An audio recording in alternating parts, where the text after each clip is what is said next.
വെടിനിർത്തലിന് ശേഷം ഗാസ. അപൂർവ കാഴ്ചകളും വിശേഷങ്ങളും. നിലവിലെ ഏറ്റവും പുതിയ വിവരങ്ങൾ അനുസരിച്ച് ഇസ്രായേലും ഹമാസും തമ്മിലുള്ള വെടിനിർത്തൽ കരാറിന്റെ ആദ്യഘട്ടം പ്രാബല്യത്തിൽ വരികയും അതിന്റെ പ്രധാന വ്യവസ്ഥകൾ നടപ്പിലാക്കുകയും ചെയ്തിട്ടുണ്ട്. ഈ കരാറിനെക്കുറിച്ചുള്ള പ്രധാന വിവരങ്ങൾ നമുക്ക് നോക്കാം. 1. വെടിനിർത്തൽ. US പ്രസിഡന്റ് ഡൊണാൾഡ് ട്രംപ് മുന്നോട്ട് വെച്ച സമാധാന നിർദ്ദേശത്തിന്റെ ആദ്യഘട്ടമാണിത്. ഇത് ഗാസയിലെ 2 വർഷം നീണ്ട യുദ്ധത്തിന് താൽക്കാലിക വിരാമം നൽകി. 2. ബന്ദികളെയും തടവുകാരെയും കൈമാറ്റം ചെയ്യൽ. ഗാസയിൽ ഹമാസിന്റെ കൈവശമുണ്ടായിരുന്ന ജീവിച്ചിരിക്കുന്ന 20 ഇസ്രായേലി ബന്ദികളെയും മോചിപ്പിച്ചു. ഇതിനു പകരമായി 2000-ഓളം ഫലസ്തീൻ തടവുകാരെ ഇസ്രായേലും വിട്ടയച്ചു. 3. വെടിനിർത്തൽ കരാറിന്റെ ഭാഗമായി ഇസ്രായേൽ സൈന്യം ഗാസയുടെ ചില ഭാഗങ്ങളിൽ നിന്ന് പിൻവാങ്ങി നിശ്ചയിച്ച അതിർത്തി രേഖയിൽ നിലയുറപ്പിച്ചു. എങ്കിലും ഗാസയുടെ 53% ഭാഗത്തിന്റെ നിയന്ത്രണം ആദ്യഘട്ടത്തിൽ ഇസ്രായേലിനുണ്ടായിരിക്കും. 4.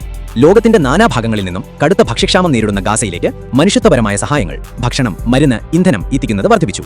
ദിവസേന 600 ട്രക്കുകളിലായി സഹായം എത്തിക്കാൻ ഇസ്രായേൽ അനുമതി നൽകിയിട്ടുണ്ട്. 5.